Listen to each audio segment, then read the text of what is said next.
Armenia's Commitment to Remembering the Yezidi Genocide by Hranush Dermoyan, published on May 24, 2024. On April 16, the Armenian government designated August 3 as Yezidi Genocide Commemoration Day. This year marks the 10th anniversary of the genocide committed by Islamic State in Iraq. Armenia becomes one of the first countries in the world to establish a commemoration day for the Yezidi genocide. In early August 2014, ISIS militants attacked the Yezidi community in the Sinjar region of northern Iraq, targeting them for their religious beliefs. As a result, more than 5,000 Yazidis were killed. Additionally, around 6,000 women and children were kidnapped and subjected to severe atrocities, including sexual slavery, forced conversions, and torture. It is estimated that more than 400,000 Yazidis were displaced from their homes, and over 2,600 women and young girls are still missing, believed to have been sold to Islamic extremists. The United Nations and various human rights organizations have recognized these acts as genocide. Yazidis, or Yazidis, are scattered across vast areas in northern Iraq and Syria.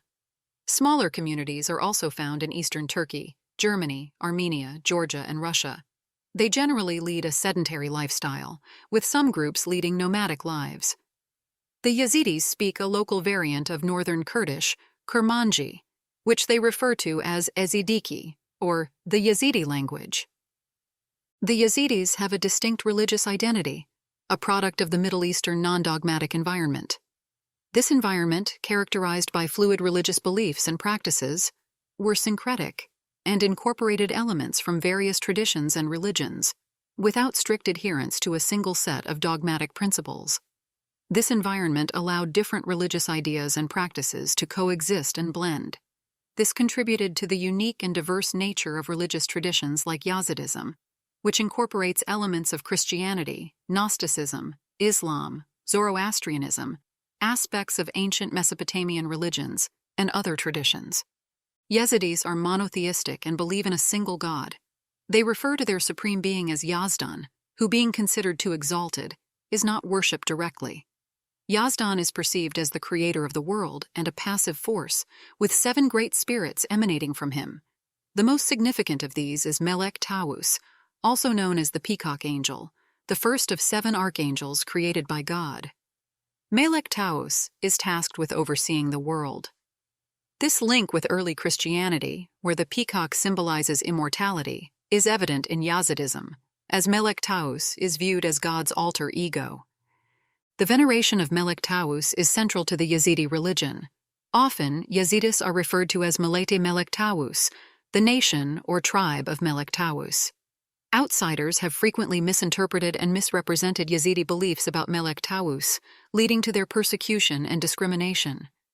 This misconception results from the peacock angel's characteristics being associated with Satan, leading to Yazidis being inaccurately labeled as pagans and devil worshippers.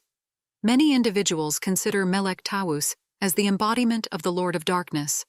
For example, in the Yazidi text, the Black Scripture, Melek Taus is equated with Azrael, the angel of death, one of the 4 archangels closest to God.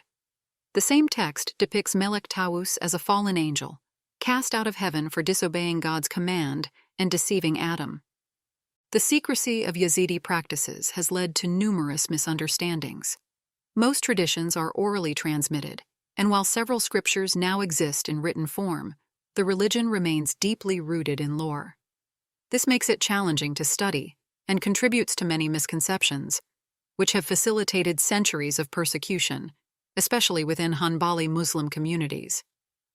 The Armenian genocide and the Holocaust marked the first half of the 20th century. Despite the adoption of the 1948 UN Convention on the Prevention and Punishment of the Crime of Genocide, genocides have continued to be perpetrated. The 1975 Cambodian genocide, the Srebrenica massacre in 1995, and the Darfur genocide in 2003. Human rights lawyer Sheila Palin believes that commemorating genocides and remembering their victims is crucial in preventing future genocides. There is no way that it doesn't have a preventive effect to some extent. To what extent, it's difficult to say, says Palin, adding that commemoration of genocides is also a way of promoting justice. Besides advocating for international recognition for the Armenian genocide, Armenia actively participates in global efforts to prevent genocide and raise awareness. Armenia's Ministry of Foreign Affairs underscores genocide prevention as an important foreign policy issue. In December 2022, Armenia hosted the 4th Global Forum Against the Crime of Genocide and had previously initiated and organized the forum in 2015, 2016, and 2018. The country collaborates with the Global Action Initiative for the Prevention of Mass Atrocity Crimes and other international forums addressing this issue. To prevent genocides and avoid their recurrence, Armenia also works with various UN structures and regularly proposes genocide prevention resolutions within the UN. For Palin, the primary reason for commemorating genocides is to remember the victims, is to acknowledge their humanity. In the context of the genocide, the victims of genocide were dehumanized, treated as less than human, so to really acknowledge the depth of their suffering, that they were human, and ensure they are never forgotten, says Palin. Additionally, genocide commemorations serve an educational purpose, informing people about what happened. They also promote healing by allowing direct survivors and their families, as well as descendants of genocide survivors, to commemorate their ancestors.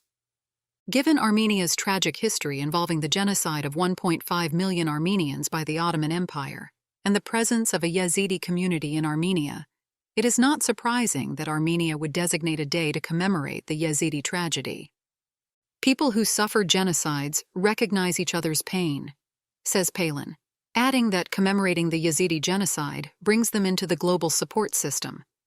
She further explains that it is also an opportunity for Armenia, usually seeking assistance, to offer support.